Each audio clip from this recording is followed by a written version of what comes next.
Je vous demande de vous arrêter. Je vous demande de vous arrêter. Je vous demande de vous arrêter.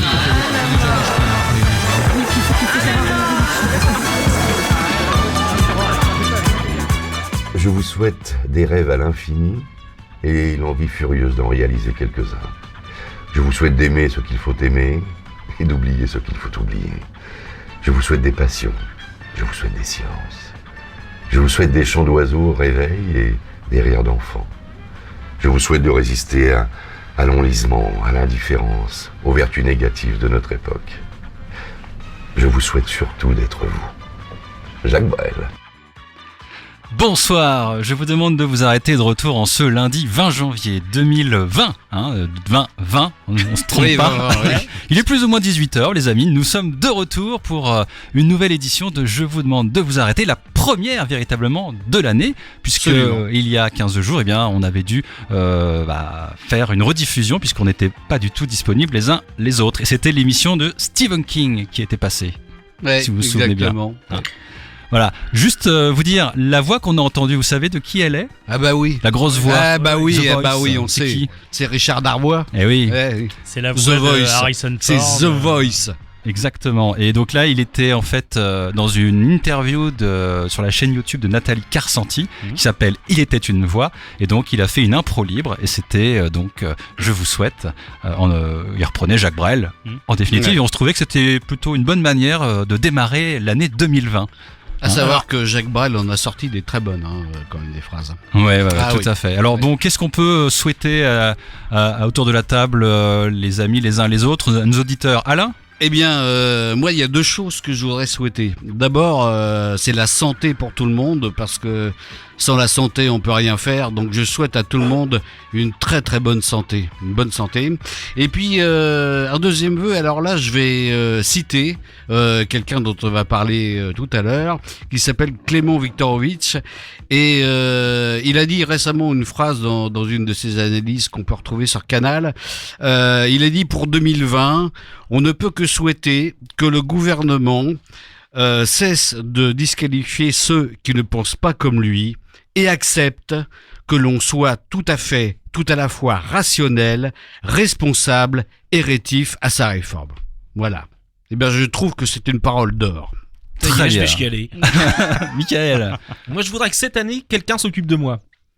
J'en ai marre qu'on ne s'occupe pas de moi. Je m'occupe des autres, je voudrais qu'on s'occupe de moi. Bon, alors Si c'est un appel. Est-ce que tu crois qu'on peut envoyer des messages sur le site de Westrack Radio ? J'en suis certain. Bon, bah si vous avez envie d'aider, d'écouter Michael, vous nous envoyez un message. Ben voilà. Bon, je crois que Moi, je souhaite la santé à tous. Ouais. Franchement, Oui. parce que c'est vrai que c'est la base de tout. exactement. Donc Laurent, c'était donc ton vœu.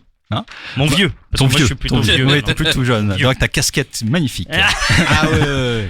La réalisation ce soir est à nouveau avec Tiffaine. Bonsoir Salut, Tiffaine. Salut, On Tiffaine, aplatit ouais. bien fort. On aplatit, oui. Comment Ah vas-tu oui. Tiffaine ? J'aimerais qu'on m'aplatisse pas trop. On va faire attention. Qu'est-ce On que va tu nous faire souhaites ? Qu'est-ce que tu souhaites aux auditeurs Tiffaine Je vous demande de vous arrêter. Je leur souhaite d'écouter toujours plus Westrack Radio. Ben oui. On Voilà. DAB+. C'est ça. Bah oui, on va souhaiter aussi une bonne année à Westrack. C'est la Exactement. moindre des Oui. choses. Eh oui. Et en espérant qu'il y aura plein d'événements cette année. Et toi, Martin, qu'est-ce qu'on peut te souhaiter ?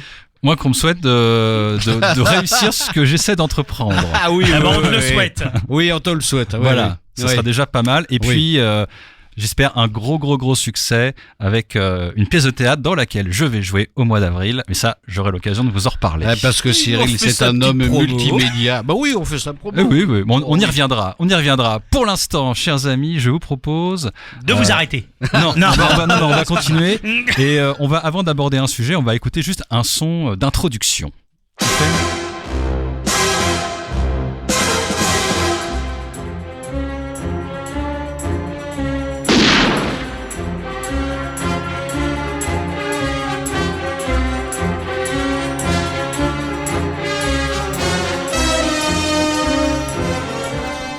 Voilà pourquoi ce thème du James Bond. Alors, on ne va pas parler de James Bond. Hein. Et non, Je le surtout dis. pas. Mais par contre, on va Oui. parler d'un homme qui pourrait très bien être un méchant d'un James Bond. Non Ah oui, très largement. Mais Et là, donc sans c'est, problème. C'est le Docteur No. Docteur No.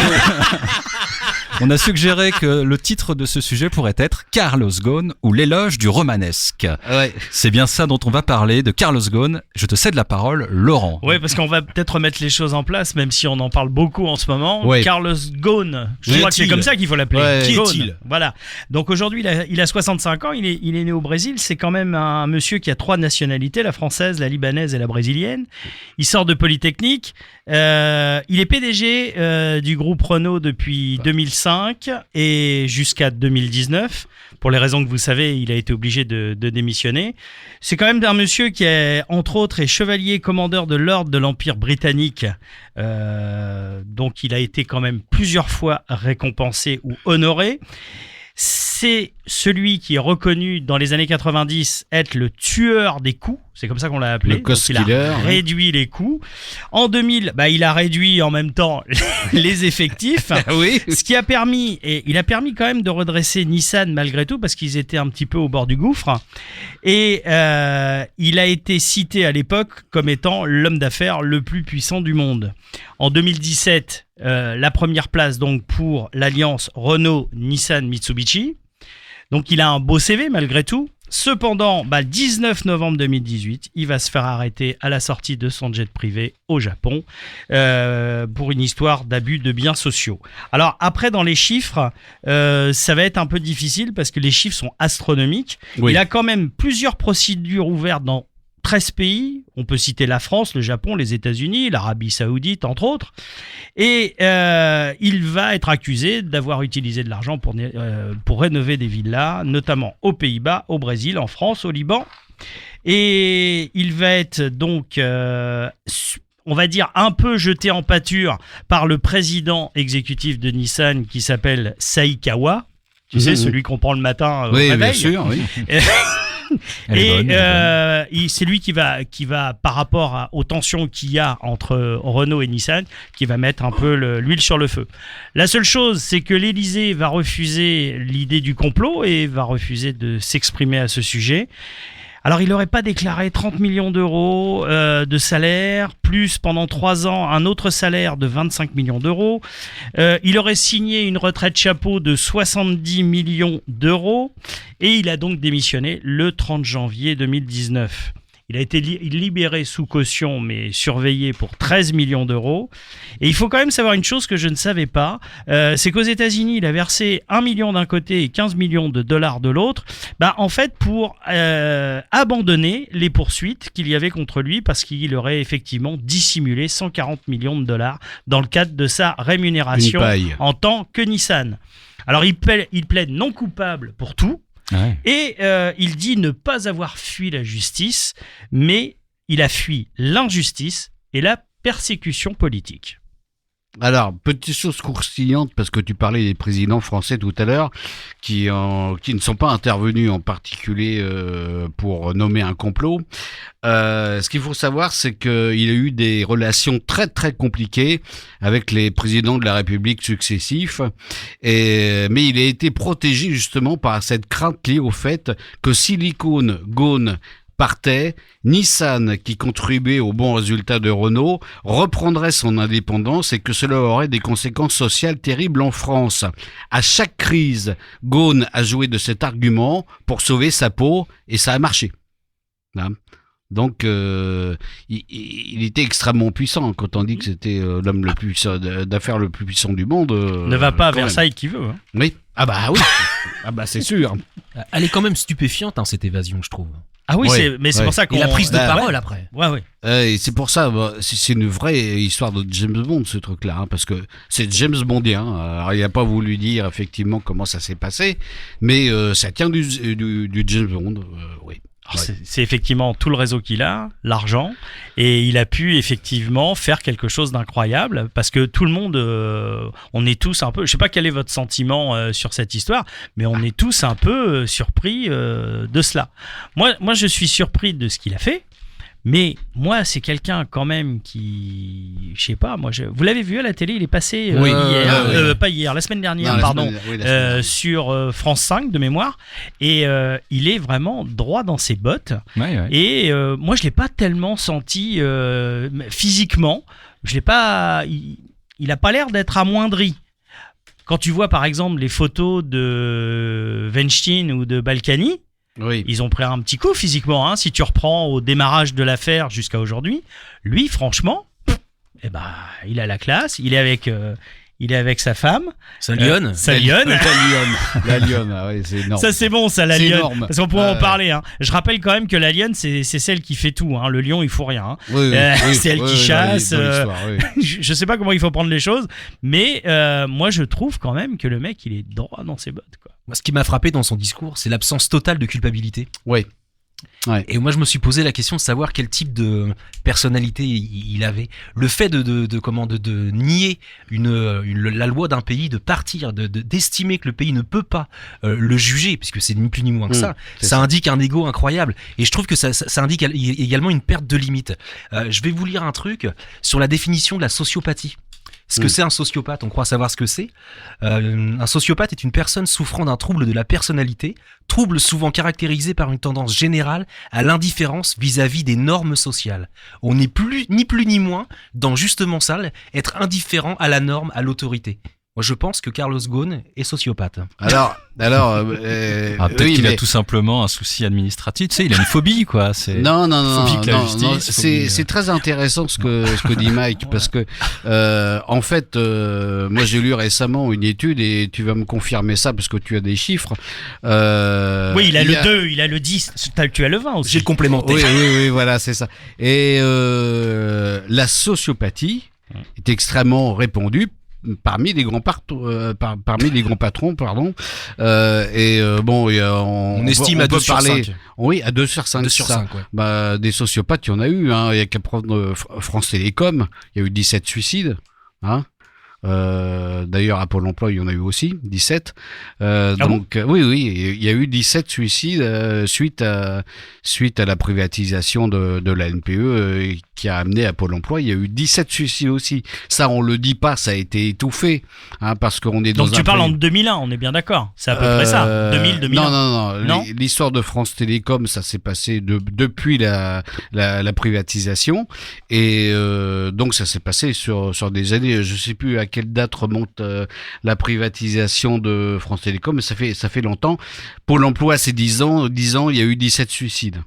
D'accord, bah là tu l'apprends. Ouais. Quoi qu'il en soit, Carlos, partir comme ça, c'est pas très polygone. Ah oui. Moi, je trouve ça très violent. Je trouve ça très violent. C'est limite gore, Ghosn.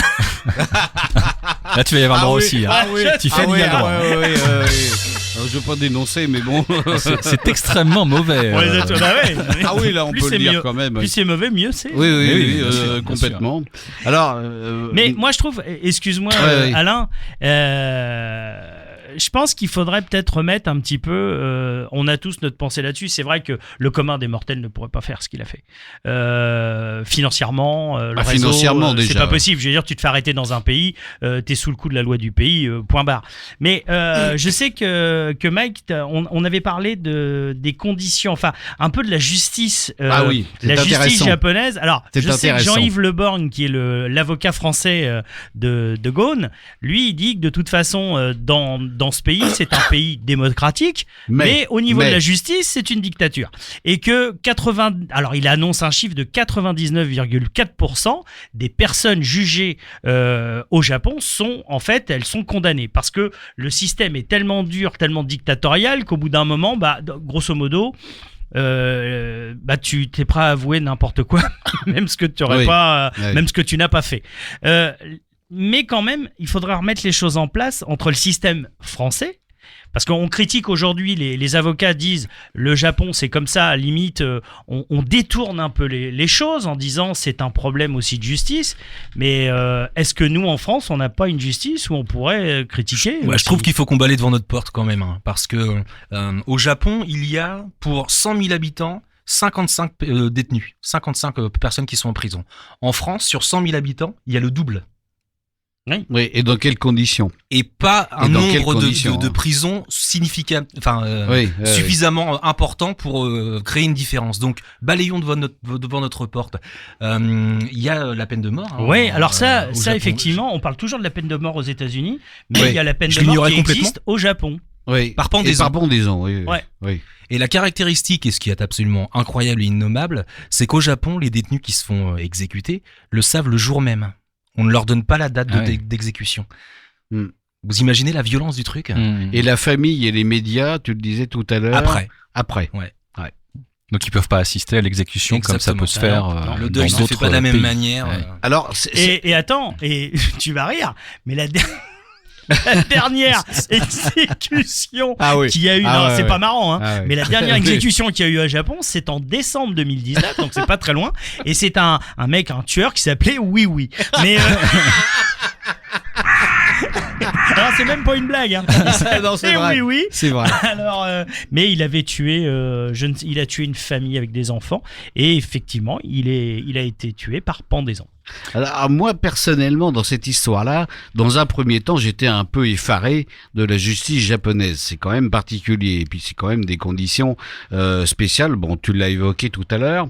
Par contre, plus j'en apprends sur Carlos Ghosn, je vais pas y arriver. Carlos Ghosn. Je suis dans l'impossibilité de dire ce nom. Plus je me dis qu'après tout, il a bien mérité son petit passage en prison parce que le personnage est largement passé du côté obscur quand même.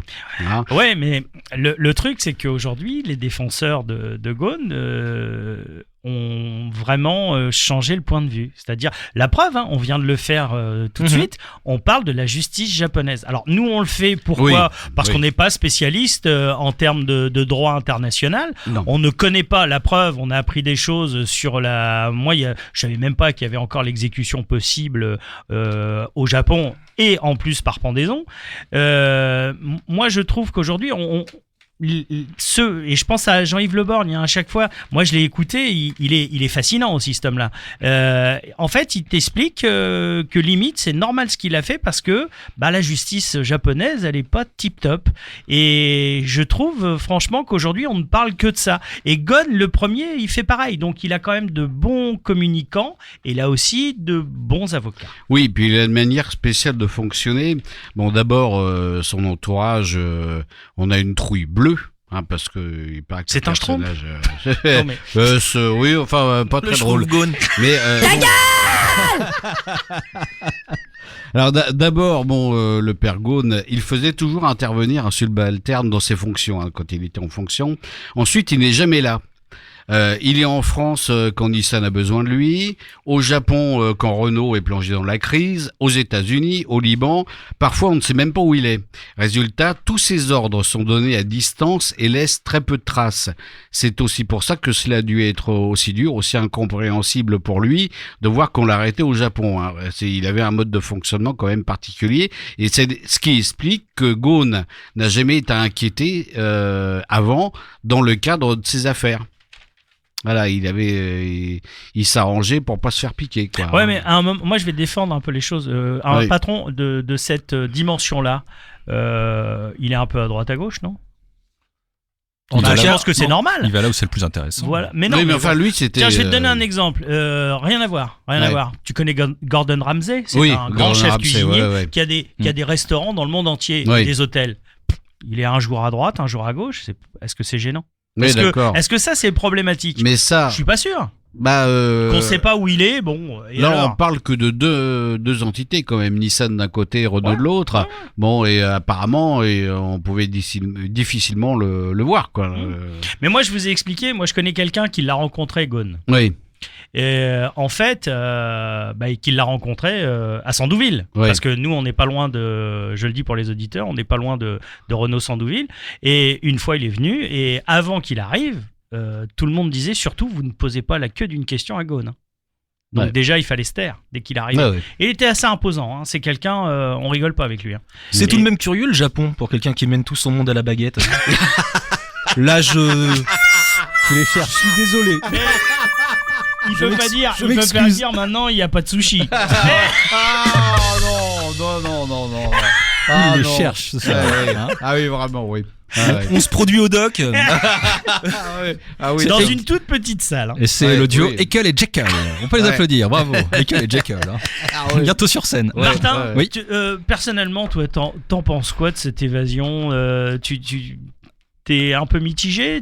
Comment tu vois les choses? À dire vrai, moi, j'ai surtout envie de faire un peu d'humour sur le sujet parce que, en fait, quand on a préparé le sujet, moi, ce qui m'a vraiment fait assez rigoler, c'est que Carlos Ghosn s'est donc enfui pour échapper à la justice japonaise, et je voulais chercher un papier qui reviendrait un peu là-dessus, et en fait, j'en ai trouvé un, mais il est plutôt sur la conférence de presse. Mais exprès, juste pour la blague, j'ai pris un papier du journal Libération. Voilà. Je trouvais ça assez amusant. Et c'est un papier donc du 8 janvier 2020, écrit par Franck Boaziz et Clotilde Bigot à Beyrouth.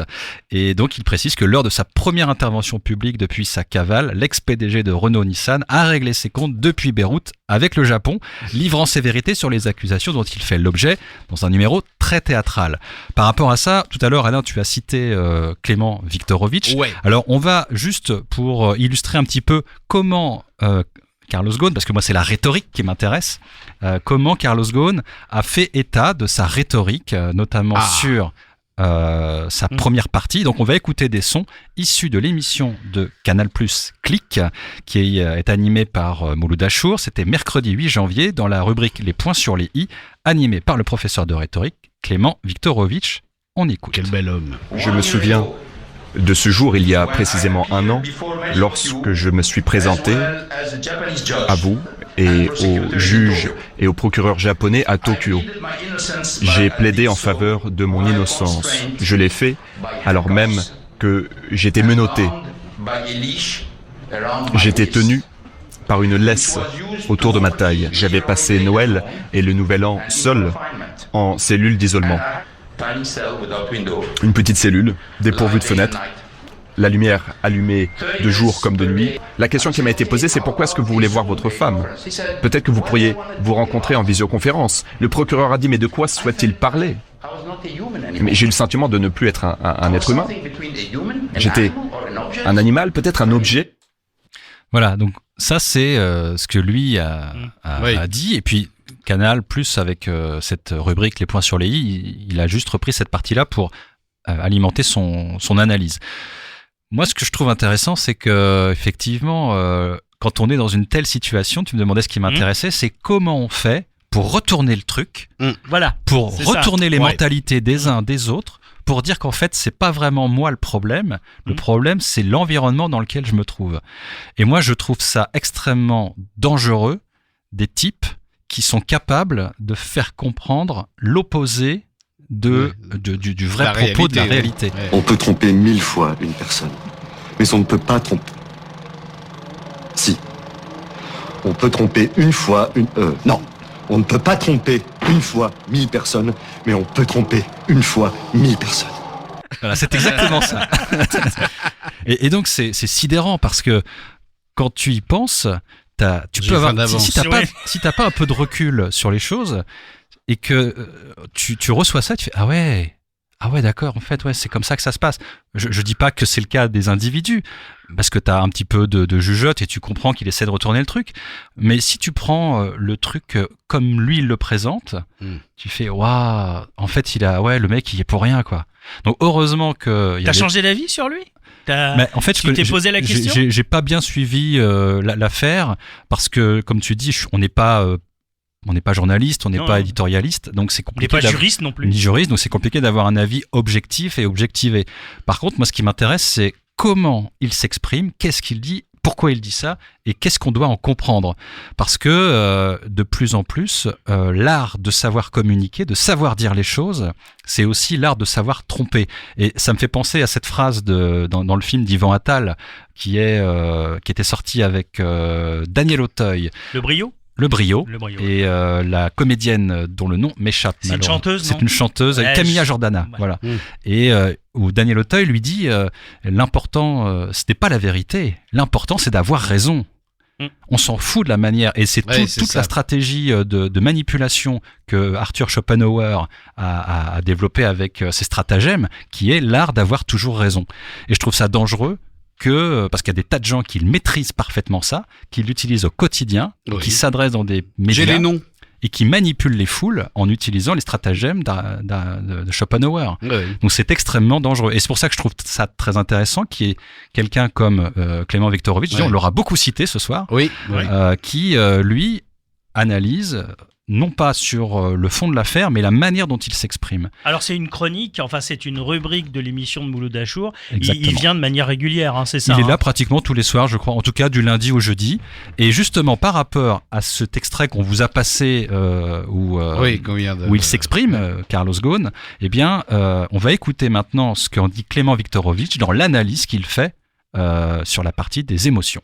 Carlos Ghosn utilise un outil rhétorique de manière massive, il utilise le pathos. Il fait appel à nos émotions afin de créer de l'empathie à son égard. Attention, ça ne veut pas dire que les émotions dont il témoigne sont fausses. On peut facilement imaginer que pour Carlos Ghosn, ça a été une épreuve terrible. Mais l'utilisation de ces émotions, elle est stratégique. En faisant appel à notre empathie, il cherche à susciter notre sympathie. En suscitant notre sympathie, il cherche à gagner notre confiance en termes rhétoriques. Ça veut dire qu'il utilise le pathos, les émotions, pour renforcer son ethos, c'est-à-dire son image. Voilà, moi je trouve ça intéressant. Je n'ai pas la compétence, comme je le disais, parce que je m'y intéresse au sujet, mais je n'ai pas la compétence pour approfondir comme lui le fait. Mais je trouve ça intéressant parce que ça te donne un éclairage. Tu prends un peu une distance pour dire, voilà, il faut vraiment faire attention à ce qui est dit, comment c'est dit. Et j'invite vraiment les auditeurs à être en vigilance là-dessus. Il faut pas non plus être paranoïaque, mais parfois prendre un peu de distance, dire comment c'est dit, pourquoi il le dit, sur quoi il joue. Et pour ça, il y a des tas de bouquins qui ont été faits sur le sujet, parce que tous les soirs, quand il donne une explication sur un élément de langage, quand il peut le faire, il l'associe à une façon d'être, une figure de rhétorique, et il dit, bah voilà, ça c'est tel effet, ça c'est telle chose. On l'avait un peu fait sur un discours du président dans une émission précédente, et ça c'est intéressant, parce que l'art de prendre la parole, de savoir s'exprimer, c'est ça, c'est aussi l'art de la rhétorique. Oui, parce que tu pourrais mettre ça aussi sur les politiques. Hein. Bien sûr. Cette façon de faire. Le discours de Strauss-Kahn. Lequel ? Le dernier. Celui où il explique un petit peu. Oui. Il est aussi sur le pathos, comme ça. Oui, c'est à peu près le même raison. mécanisme. Après, moi, je voudrais juste poser une petite question toute simple. Vous avez tous voyagé ? Oui. Voyagé à l'étranger ?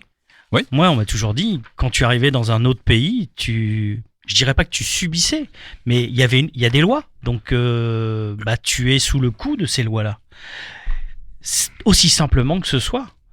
Moi, je me suis déjà fait arrêter à l'étranger pour des conneries, hein. Mais franchement, je subissais la loi du pays auquel j'étais. Tiffaine ? Oui, parce que je veux juste rebondir sur ce que tu dis. Enfin, si je peux. Bien sûr. Mais c'est comme. On peut prendre ça à échelle plus petite. Quand t'es chez toi, il y a tes règles chez toi. Quand tes invités viennent, ils sont sous les règles de chez toi. Quand tu vas chez eux, t'es sous les règles de chez eux. Oui. C'est exactement pareil entre pays. C'est pour ça qu'aujourd'hui, je trouve c'est beau, Tiffaine. Ouais. C'est beau. Et ça, c'est beau. Et moi, je trouve qu'aujourd'hui, la question, elle est simple. Il s'est fait arrêter. Voilà. Je pense qu'il s'en doutait. Ils l'ont eu quand même par surprise. Hein. Ils l'ont bien eu quand même. Ils s'y attendaient pas. Hein. Mais il leur a rendu la monnaie de la pièce en partant aussi vite qu'il est arrivé. Même si entre deux, je l'avoue, il s'est passé plus d'un an. Hein. Donc, alors moi, je voulais préciser, on a parlé beaucoup du Japon et de son système judiciaire. Qui n'est ni bon ni mauvais. Ni bon ni mauvais. On attendait que quelqu'un la fasse. Oui, on l'attendait. Sinon, je l'aurais fait moi-même. Je voudrais préciser qu'à part ça, le Japon est un merveilleux pays. Hein. C'est très très beau. Voilà. Je voulais le dire. Bon, en tout cas, est-ce qu'on a encore des choses on aurait encore bien des choses à dire sur cet individu, hein, mais c'est vrai que on va voir exactement comment les choses vont se passer pour lui, mais a priori, c'est loin d'être terminé, ce feuilleton. Oui, c'est pas. À mon avis, il va y avoir des rebondissements, hein, et il va se passer longtemps avant qu'il puisse aller au château de Versailles, hein, Carlos Ghosn. Hein, Est-ce qu'il va avoir l'occasion d'avoir des visites quand même de ses amis oui, largement. Je me fais pas trop de soucis. Non, il n'y a pas de soucis là-dessus. T'inquiète pas pour lui, ça va. Et puis, moi je vous dis. Puis la Salione, hein. Moi, ce qui me ferait rigoler, vous voulez que je vous dise, moi, ce qui me ferait rigoler, c'est que les Japonais, ils envoient je sais pas, un samouraï ou machin, et qu'ils le ramènent chez eux. Alors ça me ferait rire, ça. Bon, en tout cas, tout ça pour dire que, pour finir sur ce sujet, eh bien, Carlos Ghosn, pareil, hein, sur un papier, toujours libération.fr du 8 janvier, il dit ceci, Carlos Ghosn: il est évident qu'à partir du moment où la justice française demande à me parler, je me présenterai. Donc, on peut supposer que c'est une manière de revenir en France. Hein. Alors, qu'est-ce qu'on peut dire à propos de Carlos Ghosn? Eh bien, alors moi, il m'épate. Ah oui. Bah, c'est vrai qu'il est, il est pâte quand même. Ah oui, ça faut le faire quand même. Hein. Il est pâte. Ouais. Parce Alors, que j'avoue, elle est folle l'histoire. Eh oui. Alors nous, ce qu'on s'est dit, tiens, Carlos Ghosn, il est dans le monde de l'automobile. Carlos, on a fait l'association tout ça. d'idées. Vous savez à Ouais. quel point on est un peu tordu parfois. Oui, ah oui. Malade, c'est le bon mot. Ouais. Alors du coup, on s'est dit, On et est si des on sortait malades. un tube de notre enfance, enfin de la mienne en particulier, Ouais. celle de Mickaël aussi. Ouais. On est un peu plus jeunes que vous, messieurs. Espèce de salaud. Et on est- Je T'as ne vu peux pas être comment le il se seul. décharge de ses T'as vu responsabilités. T'as quand vu même. Eh, C'est petit, c'est Martin. Titanic. C'est Il veut petit. tomber avec toi. Petit Ouais, mais monsieur. vous allez voir, c'est tellement kiffant. Tiffany, pour toi, c'est une découverte peut-être. Oui. Et chers auditeurs, pour celles et ceux qui ont connu, bah, enjoy. Et puis ceux qui ne connaissent pas, bah, enjoy aussi. À tout de suite.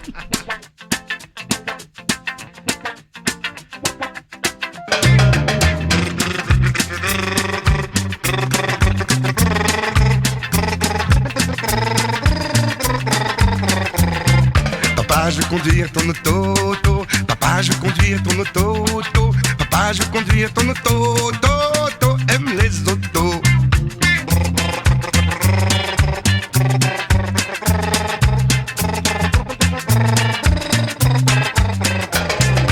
Papa, je veux tenir le volant lent. Papa, je veux tenir le volant lent. Papa, je veux tenir le volant lentement mais sûrement.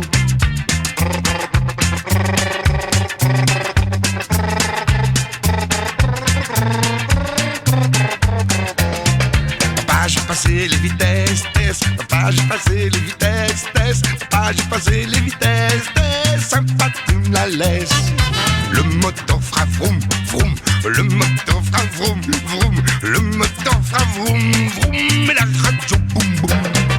Papa, je vais conduire ton auto, papa, je vais conduire ton auto, papa, je vais conduire ton auto, aime les autos.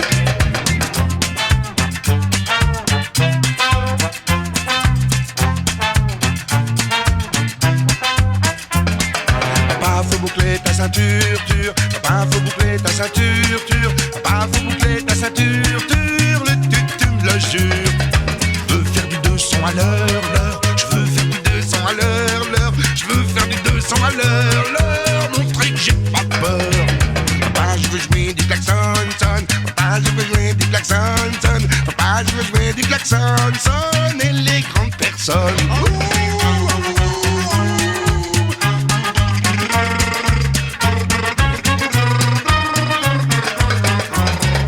Elle va plus vite qu'un vélo, l'eau. Elle va plus vite qu'un vélo, l'eau. Elle va plus vite qu'un vélo, l'eau. Toto. Elle va plus vite qu'un vélo, l'eau.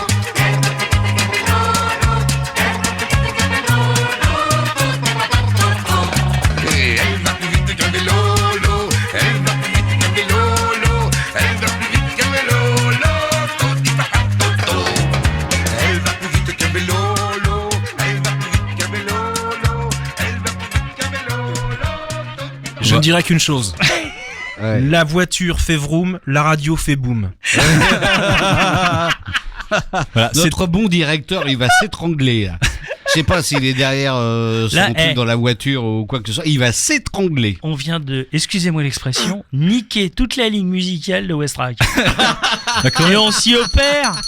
À chaque fois qu'on fait une émission, on va chercher ce qu'on appelait avant les tubes du grenier. Hein. Je sais pas si tu te Ouais. rappelles, Martin. de la cave même. Ouais, la cave, Oui. mais même la sous-cave. Hein, parce Ah oui, là c'est vraiment, on la va sous-cave, chercher là, oui. le truc. Le son plus de la pourri. cave, c'était.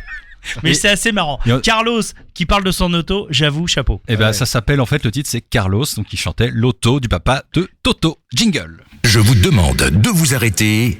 Alors comme le deuxième sujet est à propos des arnaques, on peut peut-être dire qu'on a bien arnaqué Westrack en passant le Carlos, l'auto du oui. papa de Toto. Alors, est-ce que c'est vraiment une arnaque, Ah bah Oui. musicalement, oui, ça se discute, hein. Oui, parce qu'il n'était pas au courant. Ah, d'accord. D'accord. qui n'était pas au courant. Westrack. Ah bah oui, bien sûr. L'arnaque, c'est bien ça. sûr. D'accord. Il y a mensonge. Bah, cela dit, on a ça à la place, ça devait être Jodassin qui chante en japonais les Champs-Élysées. ça aurait C'est peut-être une pas arnaque été aussi. mieux, ouais. Donc là, de toute façon, quoi qu'il arrive, on aurait flingué la ligne éditoriale de Westrack. ah oui, Ah, parce totalement. que Mais il y a que dans Je demande de vous arrêter qu'on peut faire ça. ah oui, c'est affligeant en même temps parce Hélas. que on a écouté quand même cette chanson en japonais. Alors là, faut quand même le faire, quoi. Mais enfin, je voudrais dire aux éditeurs quand même on se triture la tête à chaque fois qu'on prépare l'émission pour essayer de trouver la chanson la plus pourrie. Ouais. Oui. Mais c'est pas facile. Pas la plus pourrie, celle qui illustre nos propos. Ah oui, aussi. Mais c'est de la merde. Mais oui, il faut bien le dire. Est-ce que ça veut dire qu'en passant ce jingle, Tiffen, ça veut dire que la chanson, c'est un peu ce que tu en penses ou pas? Elle sait pas quoi dire. C'est une découverte pour toi ou pas, ce titre de Carlos? Hélas, non. Mince. C'est affligeant, hein? Oui. Après, heureusement que je peux retirer mon casque pendant que vous parlez, quoi. Par contre, le sujet des arnaques est moins marrant. Oui, c'est moins ça, marrant, oui. bah oui, effectivement. Oui. Alors, les petites arnaques qui ont lieu, les petites, les grandes, les moyennes, bref, il y a potentiellement tout le temps des arnaques. On avait évoqué en préparant le sujet, notamment une qui consiste à dire, voilà, tu vas à une salle de concert, donc ou dans un aéroport par exemple, tu passes la zone, on te demande de jeter ta bouteille d'eau, alors qu'en fait, tu peux en acheter à l'intérieur, mais sauf que tu la payes, je sais pas, moi je veux dire 50 € la bouteille d'un litre et demi. Ah oui. Je caricature à l'extrême. C'est une mais belle bouteille. ça fait cher la bouteille. Mais on est un peu dans ce Oui, type parce de- qu'en fait, de parce que comportement. là en fait, t'expliques, ça c'est, moi j'appelle ça une dérive sécuritaire. C'est-à-dire qu'en fait, pour ceux qui sont, une dérive sécuritaire. parce qu'en fait, sous le prétexte de la sécurité, on ne fait passer tout et son inverse. Hein. Bien sûr, oui. Et Ouais. puis effectivement, tu parlais des liquides, mais c'est aussi valable sur les sandwichs. Moi, j'ai vu une entrée de concert à la Cigale où tu avais une pyramide de bouteilles pleines et de sandwichs non ouverts qui étaient devant l'entrée de la Cigale. Donc voilà, sous Ouais. le prétexte de la sécurité, parce qu'il y a eu des attentats, parce qu'on ne sait pas dedans, tu peux avoir mis tel ou tel produit. Donc on te dit non. Mais sauf que derrière, quand tu vas soit dans les zones, dans les aéroports, des zones d'achat, duty free ou autre, on se fait une bouteille te coûte 3 fois plus cher. Hein. Il Eh faut arrêter. Non, Donc, mais encore dans les bouteilles, dans les sandwichs et tout, tu peux cacher éventuellement quelque chose. Imaginons. oui, Imaginons. Ouais. Moi, j'ai vu sur Paris, pareil, salle de spectacle, un Kit Kat. Un Kit Ouais. Kat. Tu veux cacher quoi dans un Kit Kat? C'est un gamin qui avait 16 ans. On lui a dit non, tu rentres pas avec ton Kit Kat, quoi. Ouais. Ah ouais, non, c'est affolant. Hein. Alors dans le domaine aéroportuaire, puisqu'on y est, moi je suis allé voir une enseigne dont le visuel évoque un jaune caca. Enfin, vous voyez ce que c'est. Non, non. Et j'ai acheté un appareil sur place, croyant faire une affaire. Hein, et je l'ai trouvé exactement au même prix dans un magasin de la fameuse Ah oui, tu marque, parles du duty free. Oui, qu'en ouais, fait, c'est ça, ouais. C'est les une prix ils sont arnaque. pas si bien que ça. Quoi. Alors ça, c'est une arnaque parce que le duty free, on croit qu'on fait une affaire parce que free tax et tout ça tient mon œil. Ouais. Alors moi, la question que je pose, pour prendre la marque de sport à la virgule, Oui. est-ce que c'est une arnaque? Le fait que ces chaussures, par exemple, ou je crois qu'ils font aussi une ligne de vêtements sportive, c'est une arnaque parce qu'en fait, elle est faite par elle est Par conçue des par petits des Chinois. enfants en bas âge à des prix vraiment défiant toute concurrence. Et toi, tu dirais quoi, Laurent? C'est une Bah, arnaque? moi, j'ai tendance à penser que c'est une arnaque. Moi aussi. Alors moi, je ne suis pas d'accord. Alors Ah, vas-y, voilà. dis. Je trouve que c'est scandaleux, certes, mais on sait ça, on le sait. À partir du moment où on sait Pas les tout le choses, monde, hein. on ne nous ment pas sur le prix, on ne nous ment pas sur le produit, on sait que c'est fabriqué par des petits Chinois ou des petits Japonais, je sais. Arrête avec le Avec Japon. Carlos. Ils vont dire qu'on leur en veut. mais c'est un rapport de réalité et c'est du vrai. Donc je trouve que c'est pas une arnaque. Quand t'achètes 100 balles une paire de baskets, tu sais d'où elle vient, tu sais le chemin. Si par contre on nous avait dit voilà ces baskets là sont fabriquées par des couturiers du Limousin ou j'en sais rien, là d'accord, là il y a arnaque. Mais là pas en achetant une paire de chaussures où le prix est le vrai et puis certes les origines scandaleuses. Ça je suis d'accord. Mais c'est pas une arnaque. D'ailleurs, là où je te rejoins un petit peu, c'est que c'est vrai que cette marque n'a jamais communiqué là-dessus. Sur le type de fabrication. Ils n'ont jamais dit quoi que ce soit. Ça a toujours été donné par les autres, mais jamais par la marque elle-même. Alors, bon, moi je considère c'est pareil. Si on prend la gamme d'appareils à la pomme, vous voyez ce que c'est, hein, donc les téléphones, les ordinateurs. Vous croyez que c'est Apple qui fabrique et tout ça? Eh bien non, c'est une firme chinoise qui s'appelle Foxconn et qui travaille d'ailleurs pour des quantités de marques. Il y a Acer, il y a d'autres Motorola, etc. C'est vendu pré-usine à $150. un Apple, j'ai dit, ça y est, merde. Bon, il faut que tu cites d'autres Tu marques. l'avais déjà dit tout à l'heure. T'as déjà dit 15 000 marques. hein. Oui, je De toute l'ai dit. façon, Bon, c'est pas grave, tu peux renvoyer la musique d'ascenseur si tu veux. Et donc, non, quand on achète 1000 balles, ou plus de 1000 balles, un appareil comme ça, et quand on sait qu'en pré-usine, alors d'abord c'est fabriqué par des petits Chinois, là en l'occurrence c'est vrai, et que ça vaut $150, moi je considère que la culbute elle est énorme, mais là ça frise arnaque, quoi. Alors là, on parle des produits manufacturés. Par exemple. Aujourd'hui, les arnaques, c'est les arnaques via le net. Il y en a de plus en plus. Oui. Même je pense que cette année, on a encore battu un record dans les arnaques. Alors, ce qu'on voulait faire, je pense que vous serez d'accord avec moi, ce qu'on voulait dire aussi aux auditeurs, c'est voilà, éviter de faire certaines choses. Alors, je sais que les arnaques, aujourd'hui, elles sont dans le domaine de l'emploi, elles sont dans le domaine fiscal.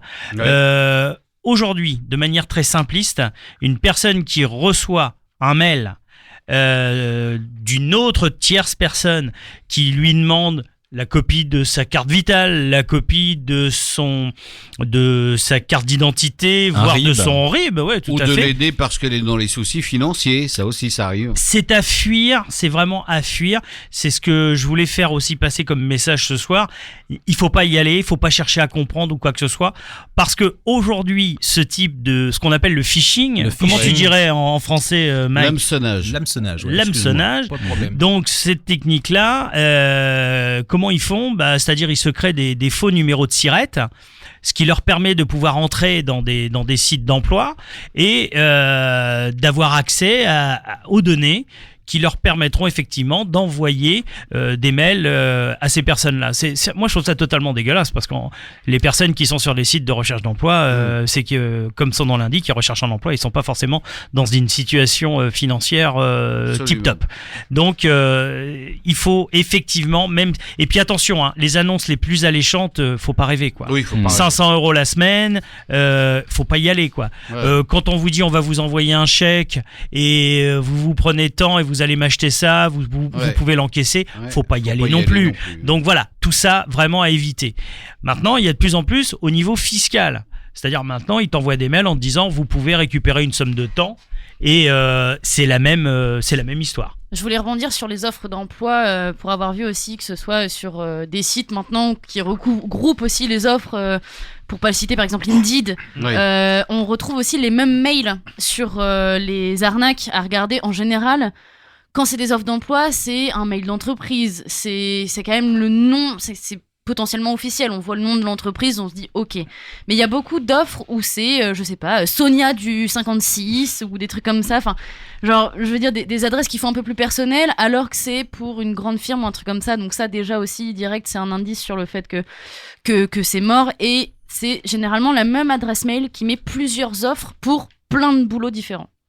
Exactement. Mais tu as raison hein, sur regarder qui vous envoie le mail. Souvent, en regardant l'adresse, si c'est souvent des adresses à coucher dehors, faut pas y aller, quoi. Faut pas y aller. C'est des adresses MSN de gens. Alors après, il y a deux solutions. Vous pouvez googliser l'adresse mail et vous tapez arnaque juste derrière.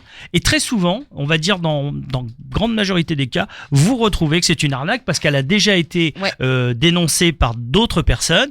Et puis tu as le site du gouvernement, exactement, où tu peux effectivement dire voilà, je subis du phishing et normalement ils s'en occupent. Sauf que moi, ce qui m'inquiète un peu, c'est que les chiffres ils sont énormes d'année en année. Hein. Il y a un numéro vert qui s'appelle pour info escroquerie 0805 805 817 qui est spécialisé vraiment là-dessus sur l'identification de certaines escroqueries. Pour en revenir à ce que tu disais, Tiffaine, sur ce type d'offre, effectivement, une des caractéristiques aussi, c'est quand une personne contacte une autre personne pour développer son activité sur un territoire. C'est souvent une constante, ça. Donc vigilance, on dit que ça dégage, vous vous mettez pas en danger avec ce genre de choses. Les fautes d'orthographe aussi. Ah oui, c'est clair. Ah bah, j'allais le dire. Ça c'est énorme. Et puis il y en a qui sont rock'n'roll. Hein. Ah oui. Quand t'as une faute par mot, ça commence à poser une vraie question. Quoi. Moi, je voudrais vous poser la question. Alors, je ne sais pas, hein, peut-être que quelqu'un d'entre vous là, vous avez des exemples d'arnaques qui sont vraiment rock'n'roll? Rock'n'roll, c'est-à-dire? Bah énorme, un peu énorme, des arnaques. Où tu le vois que c'est une arnaque? Je sais pas, dans l'histoire, il y a eu des arnaques. J'en ai une qui ont marqué, hein. qui est de taille. Ouais. Victor Lustig. est un gars qui a vendu la Tour Eiffel à l'étranger, à un ferrailleur en pièces détachées.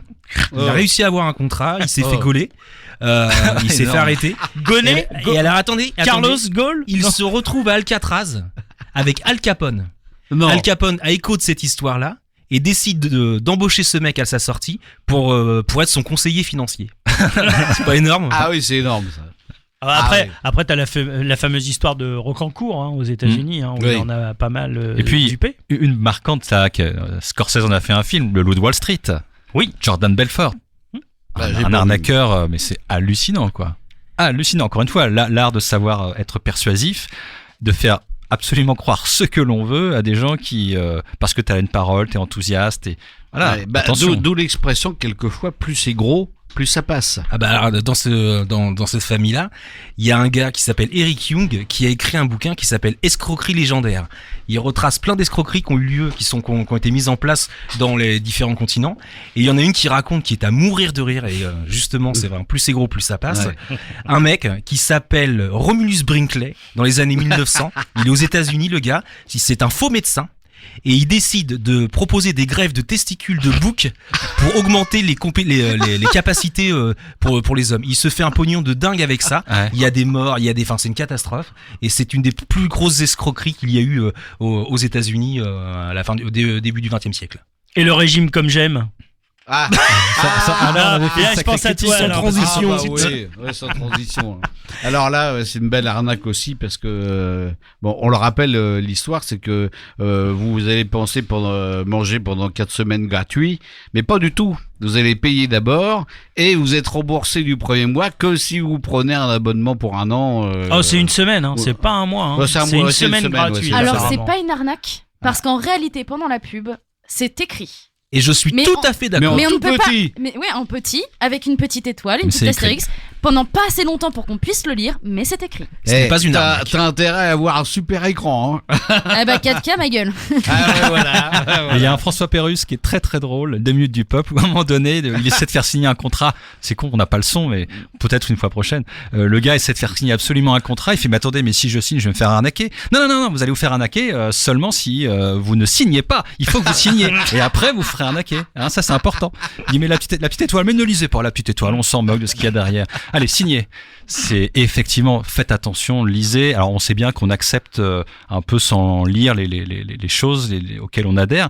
Mais il y a un film qui a été fait d'ailleurs sur le sujet qui s'appelle Countdown, qui est un peu un truc un peu particulier, un peu horreur. Mais en gros, il y a une application, il y a des règles. Attention, quand on valide à tous les enjeux et les engagements que ça implique. Attention. Tout à fait. Alors après, il y a les arnaques où on vient chez toi aussi. Oui. Alors faites aussi très attention. On se présente par rapport à EDF. Dites-vous bien que toutes ces grosses boîtes ne viennent jamais. Ouais. Ils ne viennent jamais. Ouais. Donc, Mais il c'est faut pas changer la peine. l'isolation de votre maison, là, ça va pas du tout. Ouais, Tout oui. à fait. Ouais, c'est ça. Alors ça, il faut éviter parce que et souvent, malheureusement, ils s'attaquent très souvent aux personnes plus âgées, c'est ce que qui j'allais sont dire. plus fragiles, Eh oui. et ils arrivent à sortir leur discours. Donc, faut faire gaffe. Alors, dans le genre arnaque, j'ai cité un journal qui s'appelle Version Femina. C'est celui de la semaine du 6 au 12 janvier 2020. Il y a Charlize Theron qui est en page principale. Et en fait, donc c'est à propos du film Scandale, puisqu'elle est à l'affiche du film là, qui sort avec C'est un scandale. Margot Robbie et Nicole Kidman. Oh, quelle imitation de Valérie Giscard d'Estaing. Incroyable. Fernandel. Vous faites Christian Govola, monsieur Alcavache, mais je fais la réponse que je veux. Ah ouais, moi je dis que c'est un scandale. Bref, donc Charlize Theron Antisocial. dit ceci donc c'est dans le version féminin. Elle dit Donald Trump ne nous aide en rien pendant la production de Scandale, donc film prochainement à l'affiche, qui raconte une forme de victoire sur le sexisme ambiant. La campagne électorale battait son plein. Trump enchaînait les réflexions misogynes et il a quand même été élu. C'est pas une arnaque, ça? Ah oui. Hein Oui. Et donc elle dit ironique, non? Voilà. Donc c'est à tous les niveaux finalement on peut se faire arnaquer. Je dis que plus c'est gros, plus ça passe. Hein. Oui. Alors on Parce que dit c'est plus quand même- c'est gros, mieux ça passe. Ah. Mieux ça passe. Ah ouais. Ça passe bien. Ouais. Ah oui. Et c'est vrai, ça marche à tous les coups. Et ce qui passe bien en tout cas aussi, c'est. Est-ce que c'est gros ce qui va passer? Ouais, c'est énorme. Ah. C'est énorme, mais pourquoi? Ah. Parce qu'en fait, c'est toujours Ce appréciable. regard. Ouais. Non, mais moi, c'est de la musique dont je vous parle. Chers auditeurs, vous ne voyez pas. Ah non, vous n'avez pas le regard de Martin. Mais non, plus c'est gros, plus Quel ça passe. regard. Eh bien, on va écouter, on va savourer le thème The Entertainer par Scott Joplin du film L'Arnaque. À tout de suite.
Voilà, c'était très plaisant. Scott Joplin, The Entertainer, le film L'Arnaque. Qu'on connaît tous. Qu'on connaît tous et qui est un très bon film. Oui, en plus. Jingle. Je vous demande de vous arrêter. Vous savez, les avis, c'est comme les trous du cul.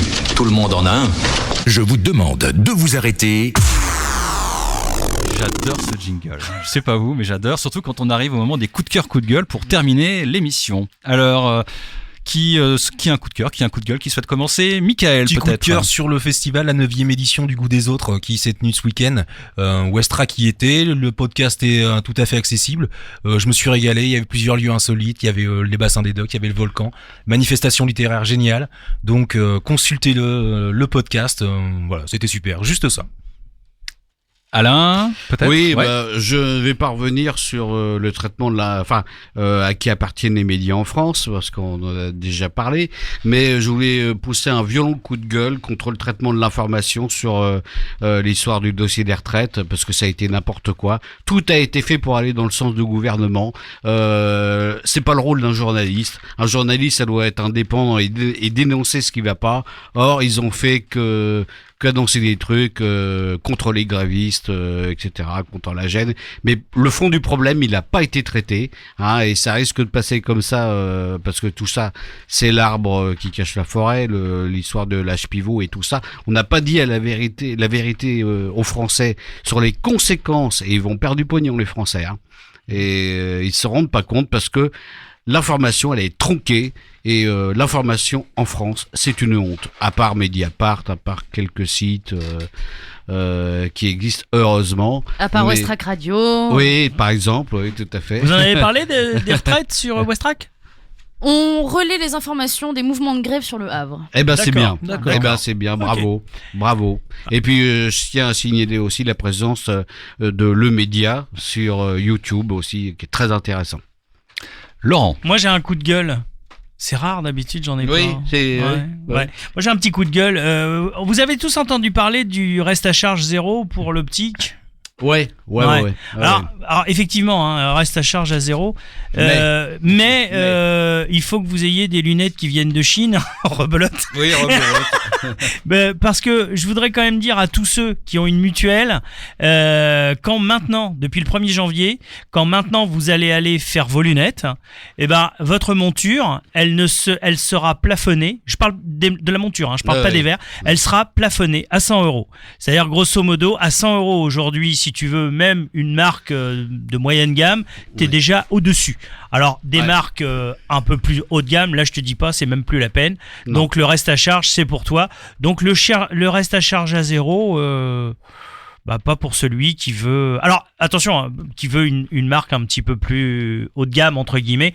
Alors maintenant, attention, hein, effectivement, il y avait de l'abus. Hein. Il y avait de l'abus. Oui. Mais là, mais on parle que du reste à charge à zéro, mais on parle pas qu'on se prend quand même cette mesure à travers la tête. Et moi, je paye ma mutuelle le même prix qu'avant, non? Pas vous? Oui. Voilà. Tu sais, hein, maintenant on écoute du Carlos, hein, donc on peut être exigeant. Alors si on écoute du Carlos, peut-être qu'on ira plus voir pour les oreilles. J'allais citer une marque, je vais pas le faire. Donc c'est pour ça. Tiffen. Ouais, moi, coup de gueule, j'ai pris 2 kilos avec les fêtes, quoi.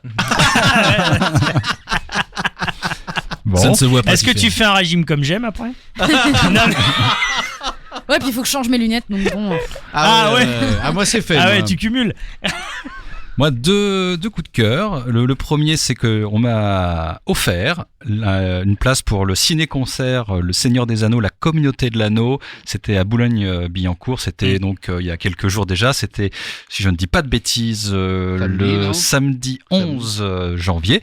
J'y étais. C'est hallucinant, vraiment. Un orchestre symphonique avec en tout 250 musiciens, donc il y a les choristes, les violons, la contrebasse, le piano, le tambour, les titres. Le triangle, non, je l'ai pas vu le triangle, mais ils étaient tous là. C'est majestueux, vous en prenez plein la tronche. Alors il faut aimer évidemment les films qui durent 3 heures, mais c'est franchement hallucinant. Il y a le deuxième volet qui sera proposé toujours à la salle, donc je sais même plus où c'était d'ailleurs la salle. Bref, c'est en région parisienne et c'est le 31 octobre que le deuxième volet sera joué, les 2 tours en direct avec un même orchestre. Oui, Laurent? Moi je te rejoins. Parce que j'ai eu la chance, il y a très longtemps, de voir le Napoléon d'Abelgance avec l'Orchestre Symphonique de Londres. Je te rejoins vraiment. C'est vraiment incroyable. C'est-à-dire tu regardes pas le film de la même manière et ça donne une autre dimension. Et on a pris une grande claque, mon petit Martin. Le ciné-concert était exceptionnel. Donc vraiment, si vous n'avez jamais vu un ciné-concert d'un film que vous appréciez vraiment avec une musique aussi, l'un va pas sans l'autre. Franchement, ça change la vision du film. Il y a Harry Potter, tout simplement. Non, c'était à Boulogne-Billancourt, la salle, j'ai plus le nom en tête. Parce que c'est une grande salle en plus, je crois que c'est une grande salle. Ah oui, c'est énormément immense. de monde. Ouais. C'est immense, il y a plusieurs salles de spectacles. Il y a Harry Potter aussi, je crois, cette année. C'est possible. Je crois qu'il y a à peu près la même formule. Gendarme et gendarmette aussi. Donc le ciné-concert, le ciné-concert, ça c'est le première chose. Et première chose. Et le deuxième coup de cœur, c'est que je redécouvre avec énormément de plaisir Natasha Lindinger, qui est une comédienne que je trouve absolument éblouissante, hallucinante. Moi, ça fait plaisir de voir que cette comédienne joue, travaille et qu'on peut la voir en ce moment même sur les écrans. Natasha Lindinger. Pour ce qui nous concerne, les amis, on arrive à la fin de l'émission. Eh bien, on va devoir rendre l'antenne et puis se retrouver pour Je vous demande de vous arrêter le lundi 3 février 2020. Que le temps passe, on sera déjà en février, mais ça sera que du bonheur. Et n'oubliez pas, ce soir à 20h, eh bien, vous retrouvez nos collègues, le Chant des Sirènes, en direct sur Westrack Radio. Yeah. Donc on se quitte avec un titre qu'on n'avait pas pu passer la fois dernière, qui est Bryan Adams. Yeah. Et ça s'appelle, Alain, tu sais le titre ou pas? Non. Eh ben je vais te le dire. C'est pas la brosse Adams? Non, c'est Can't Stop the Thing We Started. Et on finit sur un bon rock. À bientôt. Bisous. Ciao.